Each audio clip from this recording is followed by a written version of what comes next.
All right, so it's 11:31. We're going to go ahead and get started. Hello, everyone. My name is Beth Smyer. I'm the Assistant Director for the Pacific Northwest Economic Region's Regional Infrastructure Accelerator Program, also known as the PNWER RIA.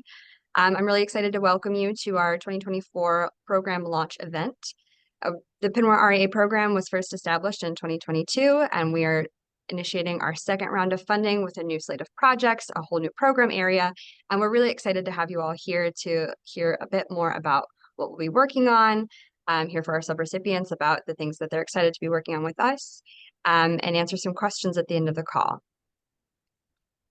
Throughout this webinar, please be sure that you're putting your questions into the Q&A box so that we can get through them. I don't remember if we have the chat enabled or not, but the Q&A is going to be the best way to make sure that we are able to answer your questions and follow up with you after the call. And with that, Bruce, I'm going to go ahead and turn it over to you. Thanks, Bets. Bruce Agnew, I'm Director of the Regional Accelerator. The Pacific Northwest Economic Region, or PNWER as we refer to it, is a public-private partnership that was created in 1991 through state statute to promote economic development. We're a compact of 5 Northwest states, Alaska, Washington, Oregon, Idaho, and Montana, working on cross-border issues with 5 Western Canadian provinces and territories. We have about 13 or so work groups, but we're going to focus on transportation energy today. Now, the geographic reach for PNWER extends from the Arctic Circle to the Crow Nation in eastern Montana, a vast mix of urban, rural, and remote communities with diverse geography and deeply interconnected economies and cultures. Importantly, we're governed by state legislators, kind of the critical middle level of government in transportation infrastructure, investment, and policy. We also have the ability to find common ground among our very powerful Northwest congressional delegation in reference to federal transportation and clean energy programs and federal priorities. Our delegation includes the chairs and ranking members of appropriations, finance, energy, commerce, natural resources, and transportation and infrastructure in both the Senate and the House. Next slide. So we are one of, back one slide. I'm sorry, I had you accelerate too quick. We're one of 24 regional infrastructure accelerators in the country, and the only non-government accelerator funded by the U.S. Department of Transportation Build America Bureau. We help accelerate infrastructure project delivery through the provision of technical assistance and identification of innovative financing solutions for transportation projects that are both public and private. We strive, and you'll see from our list of projects, to kind of bundle projects in metro and urban areas along our Northwest commerce and trade corridors and global gateways. We're dedicated to several important initiatives. Number one, ensuring a robust multimodal supply chain for Pacific Northwest goods to reach global markets, decarbonizing freight corridors. There's recently an announcement by Joint DOE-DOT office on a clean freight corridor network that we're working closely with for zero emission vehicles, as well as the infrastructure. We're part of an effort, a network to enhance freight and passenger rail systems in the Northwest. And finally, our goal is to increase economic and environmental opportunity through expanded mobility options for underserved communities. Now, in terms of our timeline, in 2021, PNWER was awarded the initial $1.2 million grant from US DOT and was established as one of the first 5 accelerators. We immediately helped the city of Spokane Valley earn a $22 million RAISE grant, federal infrastructure grant, for a highway rail grade separation project that had been, frankly, stalled for several years. This is part of our effort to enhance the Great Northern Rail Corridor from Seattle to Chicago. Then we hosted a couple of very important events in trying to accelerate innovative funding solutions for the transition of the approximately 3,200 drainage trucks that serve the Northwest Seaport alliance of the ports of Seattle and Tacoma to get them to zero emission vehicles. And that work got us to a point where we were asked by CalSTART, which was awarded the contract by the Joint Transportation Committee in Washington State, to conduct a statewide stakeholder engagement for Washington's new zero emission commercial vehicle incentive program, which is funded by the state carbon auctions. And then also in 2023, we were awarded a second $2 million grant to continue to expand our work in the 5 Northwest states. Now, based on the 10-year success of PNWER's Legislative Energy Horizon Institute in taking state legislators and policy leaders through 60 hours of tutorials on all things energy, we are standing up the Build Northwest Council to perform a similar function for transportation. We have engaged the chairs and ranking members of the 5 state legislative transportation committees, the state DOTs, and congressional staff to attend PNWER conferences and webinars on transportation finance and how transportation systems work. The educational material will be developed by our partners at the Build America Bureau, the Build America Center, and a separate private industry Build Northwest Council of leaders in transportation finance, clean energy, project delivery, and grant and credit programs like TIFIA and RIF. Now, at the micro level, Build Northwest will help smaller jurisdictions identify, understand, and navigate complex federal financing opportunities and matching programs. And as you'll hear later, we're very proud of our project partners and their grassroots statewide networks. On a macro or grander scale, Build Northwest will help convene public and private working groups to explore the systems integration of clean energy hubs and smart transportation corridors across 5 states, starting with our interstate highway system and our state arterials. We will ask the question of how best to leverage public funding with private capital to best locate the commercial charging facilities and hydrogen hubs in partnership with the transportation industry, federal energy agencies, including BPA, local utilities, and tribal nations. Now, I'm going to turn it over to Carl Ringgold at the Build America Bureau, who's going to talk a little bit about the Bureau and the relationship with our accelerator. Carl? Maybe you can hear me, please. Yes, we can hear you. Can you all hear me? Yes. Okay, great. Thank you, Bruce. Forgive me for not being on camera. I am actually without a computer in this moment. So I am Carl Ringgold. I am the program manager for our Regional Infrastructure Accelerator meeting, or I'm sorry, program. Recognize some faces here of grantees and stakeholders I know PNWER is engaged with.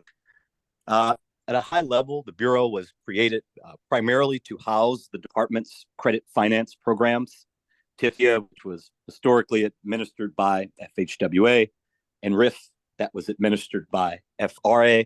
In 2015, with the passage of the FAST Act, the Bureau was created, and those 2 programs are now housed within our office. The Regional Infrastructure Accelerator program actually was also established by the FAST Act, but it wasn't until late 2020, early 21 that Congress had actually appropriated dollars for the program. So unlike some other discretionary programs, the dollars that support this program come directly from congressional appropriations. The program has 2 overarching mandates from Congress, of which I think PNWER checks both boxes, and Bruce has already alluded to that. One is that we must make an investment in a multi-state entity, and we must make an investment in some sort of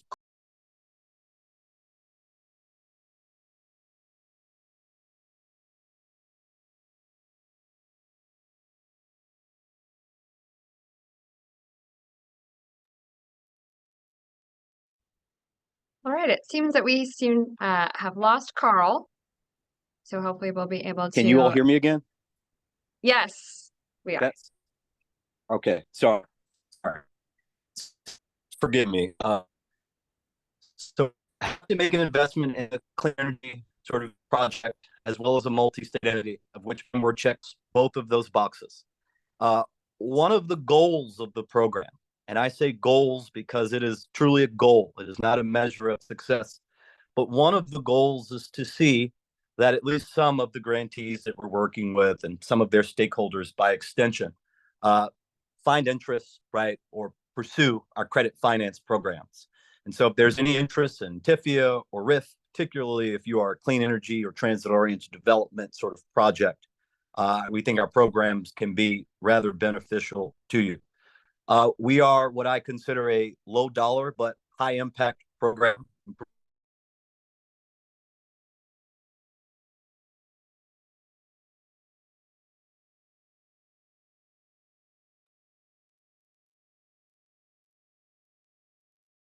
Carl, I think we've lost you again.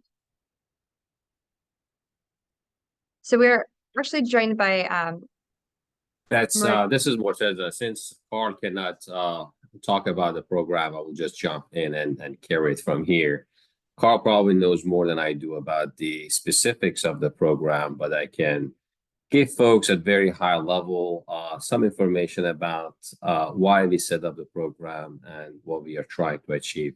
For those of you who don't know me, my name is Morteza Farajian. I am Executive Director at Build America Bureau.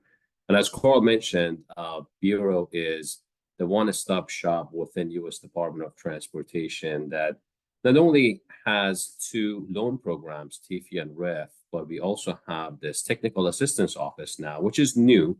We set it up probably over the last year or two. I can't tell you exactly when it started because we were given a couple of technical assistance programs and slowly we put them under one roof, and soon we are going to hire a new director to lead this office for us.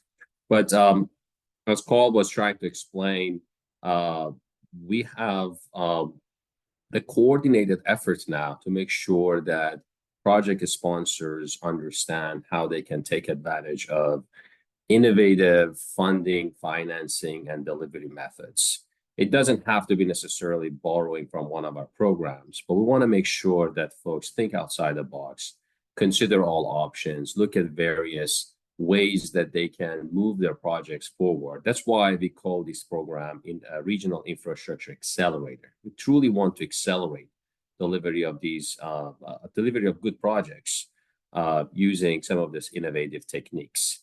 Regional Infrastructure Accelerator program is one of our programs, one of the four actually in our Technical Assistance Office.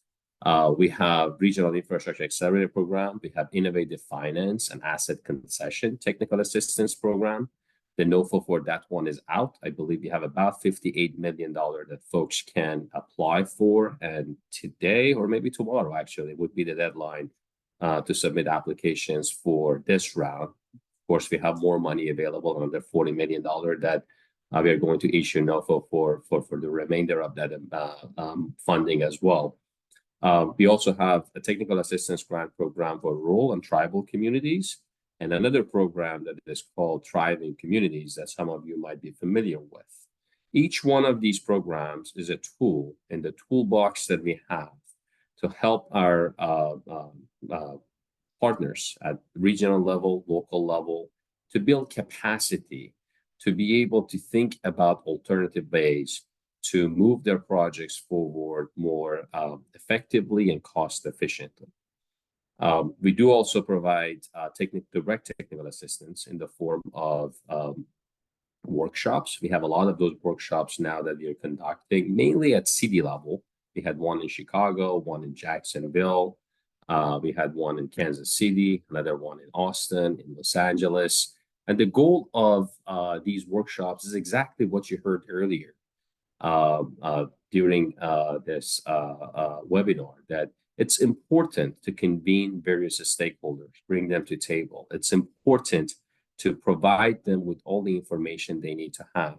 It's important to come up with a shared plan after we get feedback from all stakeholders. And our role is usually a convener. And also it's important to come up with an execution plan and make sure that the roles and responsibilities are clearly defined and everyone works as a team to deliver it. Of course, we can't be everywhere. We cannot do this for every project. That's why we wanted to make sure that through Regional Infrastructure Accelerator program, we have local presence. And PNWER, which we are here today talking about what they have done, what they have achieved, what they're planning to do, is one of the regional infrastructure accelerators that local level is doing exactly what I just talked about. So we are very happy to see the progress. We are very excited to hear about what is going to be done in the future. This program is one of the programs that I specifically feel very attached to it. I have been involved in this program from the very beginning. I can't say that this is my child, because there were many people who worked on this program to put it together, to make sure that we get funding from Congress and set it up the way that we have set it up. With the success story that we have had so far, no one should be surprised that we are getting more and more money from Congress, because folks on the Hill are seeing the success story. They're seeing that how much benefit from every dollar that they invest in this program, U.S. taxpayers are getting. So I'm very excited to see more progress and for what is in front of us.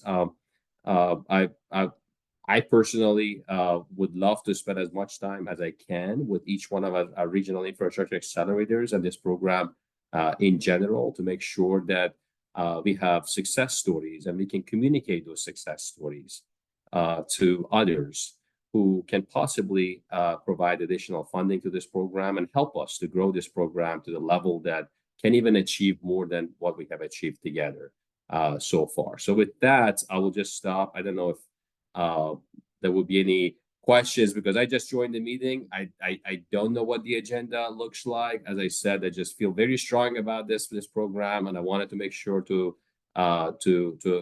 spend some time with you all today, to be with you and talk about this program. Yes. Thank you so much, Dr. Faraji, and we're really excited that you were able to join us today. Thank you. Patty, can I have the next slide, please? Great. So I'm going to provide an overview of our program areas and the specific projects that we'll be working on within those program areas. So we have 4. One of them is new, and that's critical connections, and I'll get into that in a second. But each of these program areas that we work on has different members, different projects, different initiatives. But our overall objective across the board is to help identify ways that TIFIA, RIF, and other financing tools can help these projects move forward faster than they would on their own. And so within that, one of the first and probably most important of our program areas is our Build Northwest Center of Excellence. And so this is where all of our education, outreach, and community engagement work sort of lives. And this is also where we have our Public Sector Advisory Council and our Private Sector Advisory Council, who provide guidance on the types of projects and issues that are important to the Pacific Northwest communities. We also have our High Performance Rail Work Group, which looks at projects that benefit both freight and passenger rail movement for decarbonization and also to improve our supply chains. We have Critical Connections, which is our newest addition. This is projects that are sort of the connective tissue between communities and the outside world, or within a community, the projects like transit-oriented development that really tie people to the place that they live and work. So that's bridges, ports, and TOD. And then finally, we have our Zero Emission Commercial Corridor Program area, which looks at how we can ensure that there's adequate zero emission refueling infrastructure for commercial vehicles across the Pacific Northwest, so that as we deploy more hydrogen and battery electric trucks, we're able to meet that demand and make that transition successfully. Next slide. So as I said, within each program area, we have specific projects and initiatives that we're working on. During the first 2 years of the RAA, we identified a need for targeted outreach and educational materials about the Bureau's TIFIA and RIF financing programs, as Dr. Parajian mentioned. So these activities are going to be happening across all 5 states, and is going to be a big piece of what we're going to be working on as a team. So first is the legislator education and outreach. This is something that came up in our capital visits that PNWER does every year to each of our 5 U.S. states. We heard from our legislators that specifically when we talk about rail, that there's a lot that they don't understand and they don't know. And so they really love to learn more so that they can make better policy choices. And so in 2025, we'll be back in each of those 5 states with Trains and Tracks 101 to help improve understanding of how the rail system works, how it's funded, and what that interplay between freight and passenger rail looks like. And then we'll also, after that, begin planning for what we'll be doing in January 2026. We're doing a lot of project sponsor educational workshops because we want our project partners and subrecipients to be well-versed in TIFIA and RIF as they move through their projects. Our next workshop will be held in September 2024. And then we'll also be doing a lot of technical assistance webinars. You know, with the historic investment in transportation from the bipartisan infrastructure law, there are more funding programs than ever, which is great until you need to find a program that is best fit for your project, and then it can be a little bit overwhelming. So part of what we're going to be doing is teaming up with other technical assistance providers funded through DOT, including the Thriving Community Program awardees, and technical assistance providers who are funded through other departments like EPA to help bridge that gap and provide some cross-pollination so that project sponsors can have an easier time figuring out what grants or technical assistance programs will work best for their project, or if all else, they know who to ask, who's going to be able to guide them in the right direction. Next slide. So within Build Northwest, we have 2 specific initiatives that we're working on with our subrecipient partners. And those subrecipient partners are public entities across the Northwest who are absolutely critical in us being able to deliver the work that we know our region needs. So luckily, this is not all on the PNWER RA team, even though we have an amazing staff. We're really excited to be working with these subrecipient partners so that we can actually be more effective and on the ground in each of these states. So in Alaska, we're going to be working with the Alaska Municipal League on a TIFIA and RIF finance work plan for Alaska to help Alaskan communities understand TIFIA and RIF a little bit more comprehensively. And on the other hand, also providing feedback to the Bureau about how the TIFIA and RIF programs might be challenging for the specific transportation issues that are facing Alaska, because they are pretty unique to the rest of the lower 48. And then in Idaho, we're working with the local Highway Technical Assistance Council to host an in-person workshop in Idaho in late 2025, building on the excellent work and relationships LHTAC has established within their rural districts. Next slide. I don't know if you can hear, but we're actually right on top of the BNSF main line. So if you hear train noises, that's why. So related, the High Performance Rail Program area has several projects. This is probably our most robust in this next round of funding. So the first that we're going to talk about here is the Cascade Corridor Rail Import Improvement Strategy. This is building on some very preliminary work that was done under the first round of funding. And as we move into the second round, and as WashDOT has been awarded an FRI corridor identification grant, we're going to be working with the public and private sector partners, including the host railroads, ports, and passenger rail advocates, WashDOT, and others to accelerate the conversation around improving the speed and reliability of passenger rail service along the Amtrak Cascade Corridor, while also improving the speed and reliability of freight rail product delivery. Because we, in our high performance rail program, very deeply believe that there's ways to have projects that benefit both freight and passenger rail, and that it's critical that we prioritize those projects so that we have better cooperation and cohesion along this rail route. Next slide. Moving over into Montana, we're building on several years of cooperation with Big Sky Passenger Rail Authority to support their efforts as they too work on an FRA corridor identification grant. They'll be focused on restoring passenger rail service along the North Coast Hiawatha route, which runs along I-90 on the southern tier of Montana. However, the 2 projects we're working on with BISPRA have impacts for both existing Empire Builder and the proposed North Coast Hiawatha passenger rail routes. We'll be looking at the economic benefits to rural communities of restoring small parcel delivery service on Amtrak trains, and we'll also be doing extensive rural stakeholder outreach to figure out where the stress points are between rural communities and the railroads that go through them, and hear about the projects communities want to see in order to feel safe and connected to each other and to the outside world. Next slide. Moving on down into Idaho, we're working with Valley Regional Transit as they analyze the feasibility of utilizing an 11-mile cutoff in Boise for passenger rail service.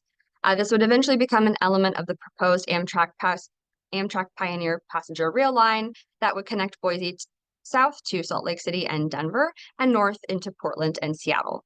Currently, Boise, Idaho is one of the largest cities in the US that does not have any passenger rail service. And so we're really excited for any efforts that are trying to make that connection for Boise.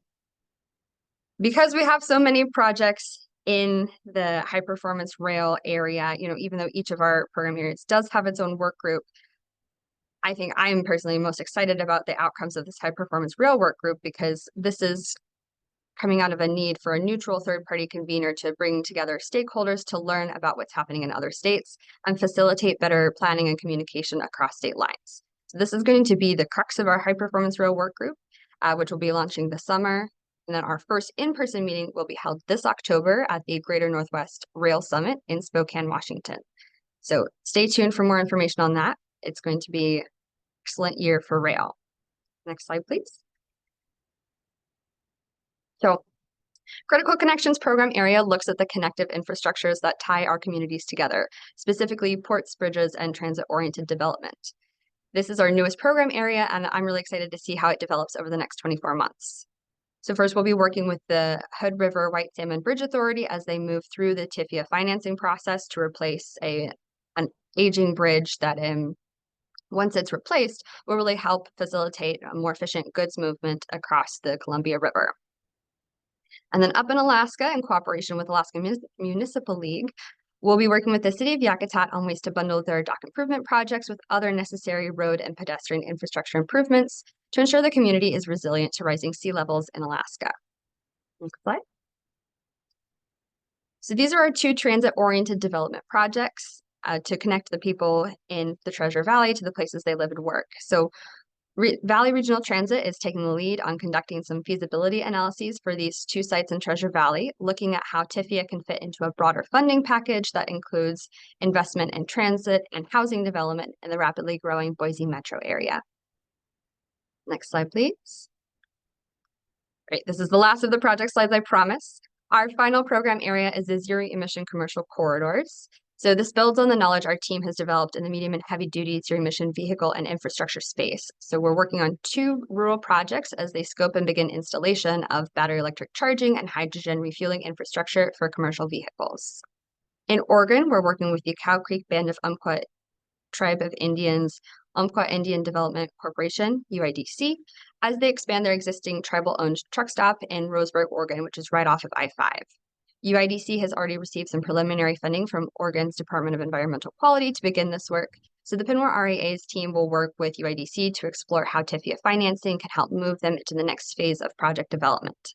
And as part of this, we'll be exploring questions of tribal eligibility for TIFIA and how this process might be different for tribal nations, because there does tend to be, if it's never been done by a tribe before, there tends to be some interesting red tape that you don't anticipate. And so we're looking forward to those lessons learned over the next 2 years.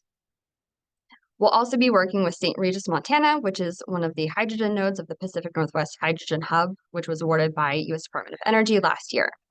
PNWER, as a broader organization, has been working on hydrogen initiatives for quite a while now, and we're currently leading a cross-border study between Washington State and British Columbia on ways the two entities can work collaborative. The two provinces and states can work collaboratively on developing hydrogen refueling infrastructure for commercial and passenger use. So there's a lot of work to be done over the next 24 months, and we could not do it without the excellent team of subrecipients, consultants, and staff from across the region. I'm going to hand things back over to Bruce so he can introduce our consultant teams and our subrecipients. Thanks, Beth. Beth, that was a remarkable run through a lot of projects and a lot of folks. Well, we're very proud of our consultant team, starting with Elaine Nessel and Leslie Blakey, who have helped us navigate the federal processes and agencies, and particularly looking at changes in TIFIA to make it more available to local jurisdictions. They also run the Coalition of America's Gateways and Trade Corridors, which is part of our network, and we just actually joined, and we'll be there at their meeting next week. Then we have the Columbia Strategic Consulting Group. These are our railroaders. Andrew Johnson, formerly the VP of Community Affairs for BNSF, and Daryl Ness, former Operations Northwest manager for BNSF. And they are bringing on some operations folks from Union Pacific. So we're going to cover our Class 1 railroads in the Northwest, who are two experts. Cheryl Jones Consulting. Cheryl it will be very familiar with our colleagues at Build America Bureau. She was project finance manager for the TIFIA credit program at USDOT, and she'll be working with our various projects and local governments to pursue federal loan programs. Then we have our Indigenous Resilience team of Lisa Scooby and JD Williams. They will be taking the lead on our tribal truck stop commercial EV network. Bet's mentioned the Umpqua development. There are many other possibilities for tribal nations in terms of zero emission vehicle mobility hubs throughout the Northwest states. And finally, I do want to mention former Seattle Port Commissioner Stephanie Bowman, who is now the head of the Maritime Division of Washington State Department of Commerce. Stephanie provided some really important strategic counsel on our Northwest Seaport Electric Drayage project. So that's our team. Thank you.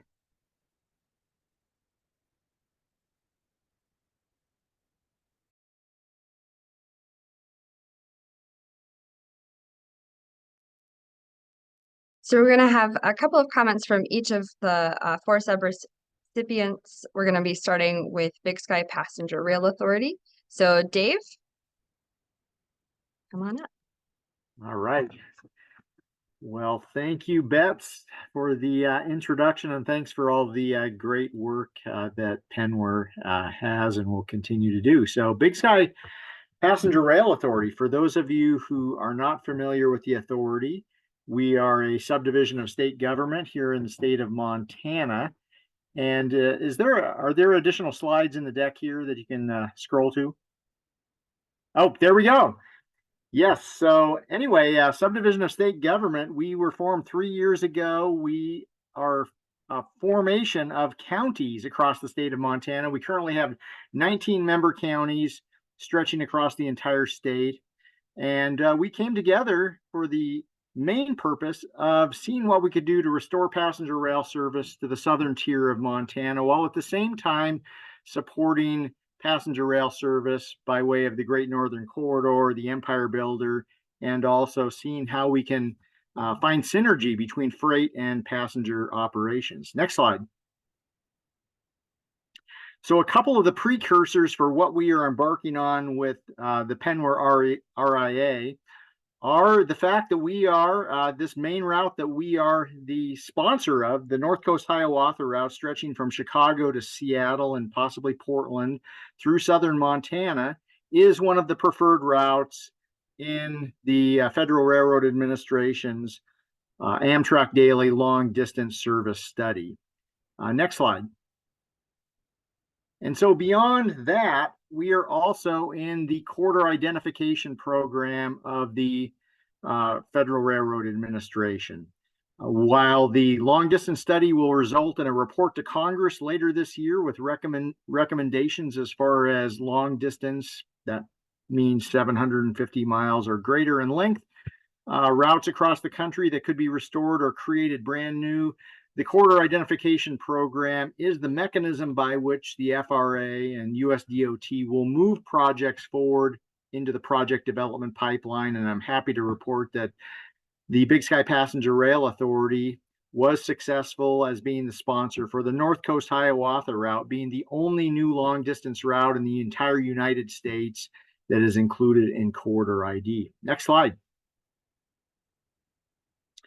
So in terms of what we are currently working on in 2024 and how that meshes with the Regional Infrastructure Accelerator slate of work coming up here, we are, as you can see on the screen, we are strong advocates of high performance rail.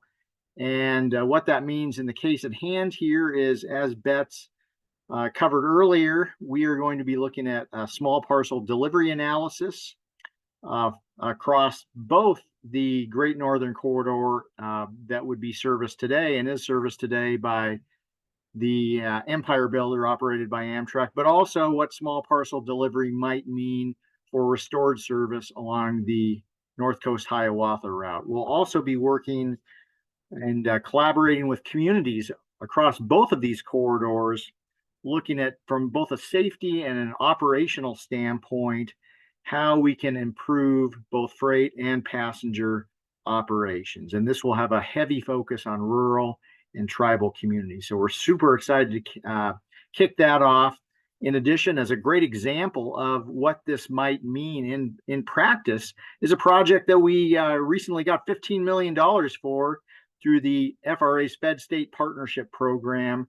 And this is basically focused on unclogging a bottleneck along the Great Northern Corridor up near Malta, Montana, that facilitates both passenger and freight operations. We see our community engagement work with PNWER as setting the stage for identifying additional projects like that that create those synergistic points between freight and passenger operations. We'll also be working this next year on how the work that we're doing can connect with the hydrogen hubs across the region. And finally, remembering that we need to be thinking about cross-border connectivity and how can we connect up passenger operations, passenger rail operations to Canada. And in the case of Montana, that specifically means Alberta. So a great year to come, and happy to answer any questions that folks might have later. Excellent. Thanks so much, Dave. Elaine?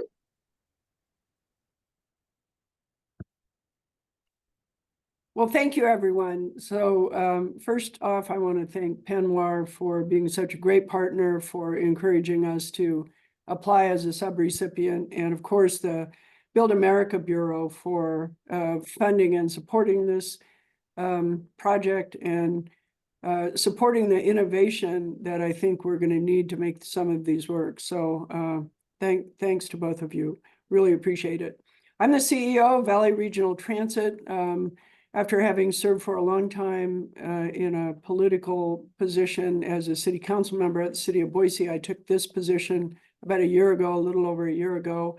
I've been involved in the revitalization of passenger rail in our region for the last 3 years, worked with the Big Sky Rail Authority during that time, as well as other advocates. Our region also applied for a corridor ID grant, but due to a technical mistake, we were not considered. We're getting ready to reapply as soon as it's open again, and look forward to working with FRA and with Amtrak on reestablishing longer distance passenger rail. Our route, as Beth's noted, is also on the long distance study as one of the recommended new routes. Seattle, Portland, Pendleton, Boise, Salt Lake, Denver, the old Pioneer route.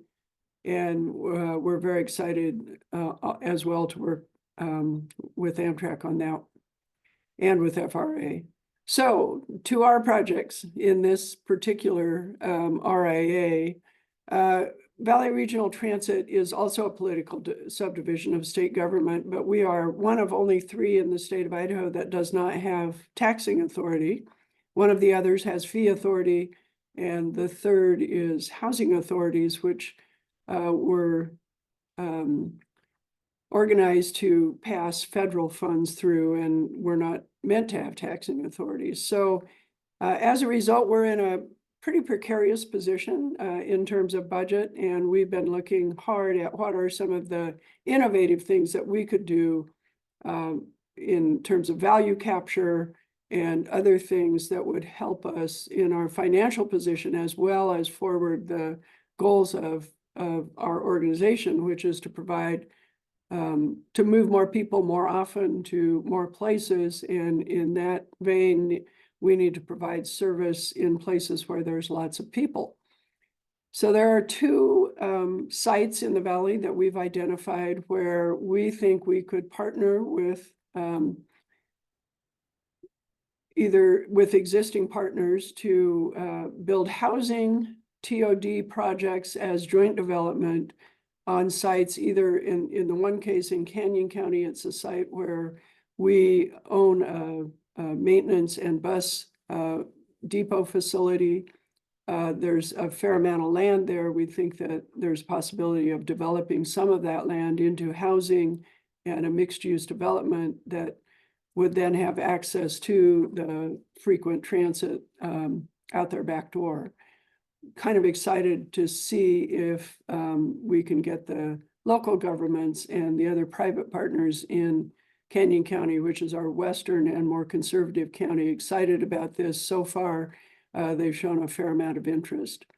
In Ada County, which is our eastern county and the home of the city of Boise and Meridian, it's also the home of the new campus of the College of Western Idaho. This is a community college that was formed a short 20 years ago and now has 30,000 students. It's an amazing college. It's led by a former Harvard professor who is really excited and innovative himself. And on that campus, we're hoping to help them with some student housing as well as build a transit center on what is soon to become one of our high-frequency bus routes. Looking forward to seeing how we can take advantage of those TIFIA bonds that the Build America Bureau was talking about to make these projects come to fruition. In addition, and here the second slide, what you're seeing is a rail corridor that runs through our valley. The westernmost part, the part that's on the diagonal, is on the main line. The rest of it is a short line corridor that today only runs 30 cars a day of freight. There's some constrictions on moving more freight because of a very busy yard where that short line takes off in Nampa, and the fact that the southern end of it is closed today. The interchange is closed. So we've been in discussions with Union Pacific, which owns it, and Watco, which operates it as the freight operator, about utilizing this corridor both to move more freight, but also to begin moving people. The valley has grown really tremendously in the last 2 decades. And this corridor is perfectly placed to serve a lot of that growth. 58% of the population and 69% of the jobs are within 2 miles of those spots where we've identified potential station locations. The freeway is fast becoming too congested, and there's really not many other alternatives to move people, especially east-west in the valley. So we think that this line has incredible potential to move more freight because it's moving so little today, and to really mitigate congestion in a growing region where there are few other choices to do that. We're currently doing a planning environmental linkages study that includes the corridor, and are looking forward to the work that PNWER is bringing to it to further develop the feasibility of the corridor once that, as part of that study. Thank you. Great. Thanks so much, Elaine. Nels? Yeah, hi, everybody. My name's Nils Andreas, and I'm the Executive Director of the Alaska Municipal League. AML represents the interests of 165 cities and boroughs here in Alaska. So we're a combination of both a municipal league and a county association working to strengthen all local governments in Alaska. And when it comes to infrastructure investment in the state, have expanded those benefits to include all tribal governments as well, and to work with utilities and businesses and nonprofits, ultimately to maximize the benefits that are coming to the state. For many of you, if you're not familiar with Alaska, huge, I think we talk about the tyranny of distance and geography. So hundreds of rural communities with fewer than 1,000 people, unconnected by roads, a lot of seasonal traffic driven by either air or water. So really thinking about the disadvantaged status of so many Alaska communities where there's not a resource base, there's not a tax base, and there's very little infrastructure. It's in that context that we're really excited about the work of this Regional Infrastructure Investment Accelerator. And the the thinking that we need to find new ways to bring capital to Alaska communities so that they can address those that infrastructure deficit. AML in the last 3 years has partnered with and has a memorandum of agreement with the Alaska Department of Transportation, and together co-host the Alaska Transportation Hub, where any transportation project sponsor in Alaska can submit a project, have it evaluated by Alaska DOT staff for state programming, and by AML staff for potential federal grant applications. I think we have $6 billion worth of projects in that transportation hub that we're thinking constantly about. Where does this fit into the current investment that federal agencies are making across the nation? So we want to build on the work that we've done to identify projects, to work with communities, the partnerships that we have, not just with Alaska DOT, but entities like the Alaska Federation of Natives and the University of Alaska, the Rural Alaska Community Assistance Program and Denali Commission, to really leverage all the different partnerships and programs that are out there to deliver benefits to these disadvantaged communities. And it is going to look different in Alaska because of environmental justice and equity and disadvantage status of so many of our communities. And we want to think through and really be considerate of what does a TIFIA RIF action plan for Alaska look like that addresses, the transportation deficit, the disadvantage that communities experience, and the opportunities that are out there where it can't just be about grant funding, but really could take advantage of so many other types of financing opportunities that Alaskans might be unfamiliar with. We're excited about the opportunities to engage and educate Alaska communities and what's coming from and the resources that are available through PNWER, I think will really make this very possible. At the same time, we're working closely with the City and Borough of Yakutat to address some of their transportation challenges. We actually have an EDA Economic Recovery Fellow who's complementing that effort in Yakutat, partnering with them to build out economic and community development scenarios for that community. But really that should be almost a pilot or case study in how to make this, programs like this work for other Alaska communities. So we'll be able to build into our overall action plan the lessons learned from that community engagement in Yakutat. Really excited about these partnerships, and thanks again to PNWER for leading this regional cohort. Thank you, Nils. Layla? Hi, thanks for having me. My name is Layla Kral. I'm the administrator of the Local Highway Technical Assistance Council, or LTAC, located here in Idaho. We are a very unique agency created by our legislature in 1994 to provide technical assistance to all of the local highway jurisdictions within the state of Idaho. There are 287 consisting of cities, counties, and highway districts. Beyond technical assistance, which we've been doing for quite some time, we also administer federal aid on the local system on behalf of the Idaho Transportation Department through an agreement, as well as house our local technical assistance program, LTAP, or our training center. We are very much looking forward to our partnership to host a training session helping educate the local agencies on innovative financing, how they can access those funds, what projects may be most applicable for those type of funds, as well as on grant writing and grant opportunities. That is a big challenge within our state and our local agencies, is having the ability to submit for these larger competitive federal grants.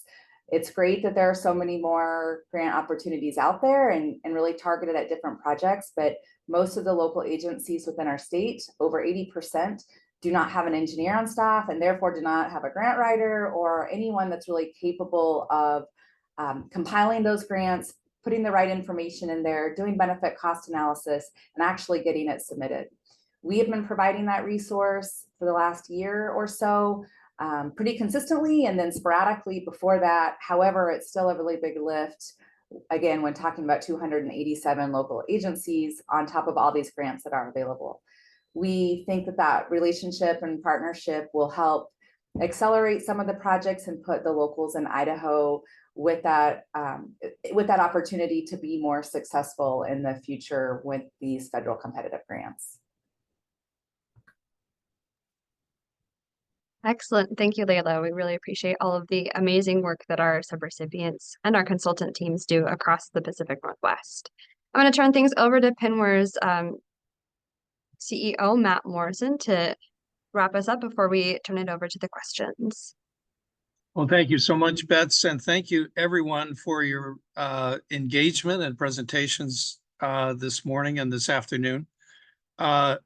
The RIA is exactly what PNWER was designed to do, to share best practices, educate community and state leaders across the region, and provide support for the economic resilience and advancement of the entire region.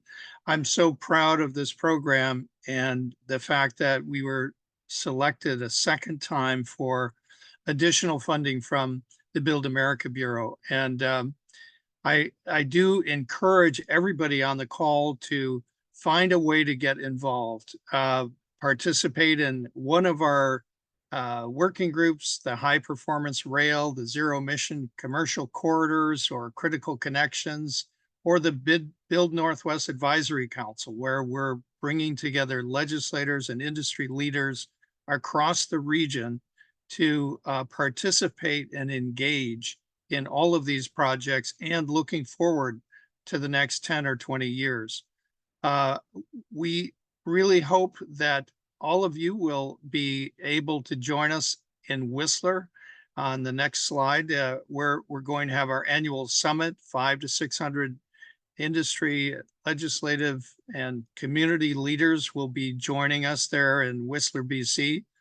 We'll have over 150 speakers, and transportation will have a major focus at the Whistler Summit.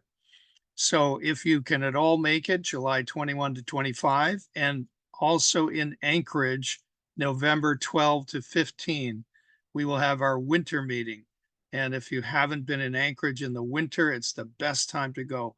So I hope you'll join us. I really want to thank Bruce and Bets and our whole team at the PNWER RIA, but also thank you so much, Build Northwest and the Build America Bureau. Carl has been phenomenal, and we've had such a great relationship.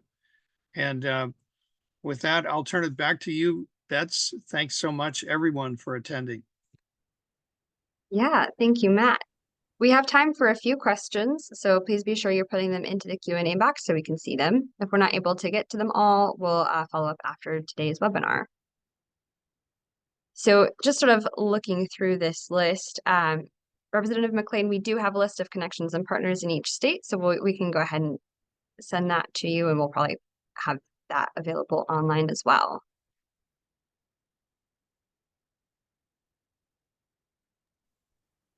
One of the questions I have for the subrecipients and anyone else on the call is, when you're thinking about the TIFIA and refinancing programs, what are some of the things that you're excited to learn more about over the next couple of years? Well, Bets, I'll kick that off. For Valley Regional Transit, as I mentioned, our budget is somewhat uncertain. What I'm excited to learn about the TIFIA and potentially the RIF program is whether or not we can use it for value capture that ultimately will help generate some income for Valley Regional Transit.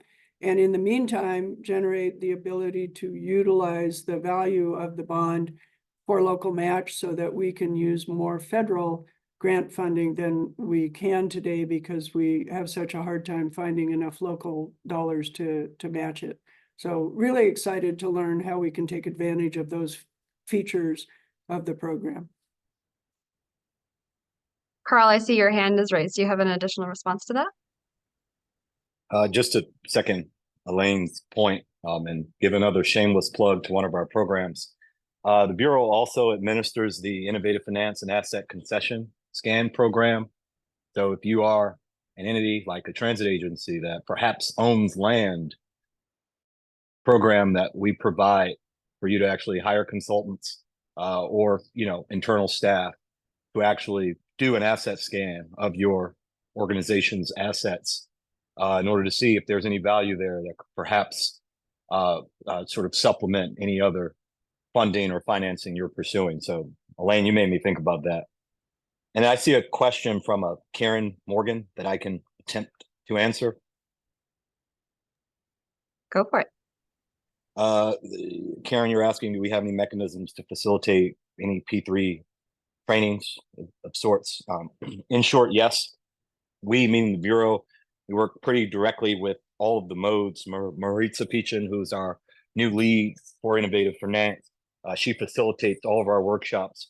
And one of the trainings that we are able to offer, I know Bruce has experienced one, is a P3 training in conjunction with the National Highway Institute and the Federal Highway Administration. And what makes that P3 training very unique is they're actually using a project that you, whoever the requesting sort of trainee is, that you've given them. There are a bunch of variables that are plugged in, and over 2 or 3 days, you're exploring that project specific to your region or specific to your locale as a case study for a P3. So you look at whether or not a P3, is beneficial, or whether or not some other delivery model is beneficial. So certainly, if something like that were to be facilitated, I would ask that it be done through PNWER, but we can certainly do something to that effect. Excellent. Thank you, Carl. And as I said, we'll have a P3 focus workshop this fall in September. And so we'll get into this in a second, but there's ways to stay in touch and stay up to date on all the things that we have planned for the next couple of years. I think we have time for one more question. This is from Paul Johnson asking if we have any ferry projects or any projects in general in Alaska. We do have projects in Alaska. None of them are specific to ferries, but those dock projects are, in part to help accommodate additional ferry service. But Nils, I don't know if there's anything else you wanted to add about AML's work with ferries in Alaska. Yeah, thanks. We have been working pretty closely with Alaska DOT on the rural ferry program and the low no emission ferry programs that are currently available. Have been pretty successful in bringing those funds into the state. So working on that effort. And then in Angoon and in Yakutat, and actually across Southeast right now, contributing to some of the Southeast Alaska transportation planning efforts with Alaska DOT, Forest Service, Federal Highways, and others. So there's actually a lot of work right now going on to support Southeast Alaska transportation development. Excellent. Thank you so much. So we're at the end of our time. If you have any additional questions, please go ahead and feel free to send them to either Bruce Agnew or myself. Our emails are right there on the screen. You can learn more and subscribe to our newsletter at reanorthwest.org. That's probably going to be the best way to make sure that you're staying up to date and know all the things that we're doing. This is also where we'll be putting out announcements about when we start those program area work groups, ways for you to join and participate in that as well. So with that, thank you all so much for your time today. It's been really great to hear your questions and listen to all of our subrecipients. We are really excited to be starting this new slate of projects and can't wait to keep you all up to date on all the exciting things we have planned over the next 2 years. Thanks and have a great rest of your day.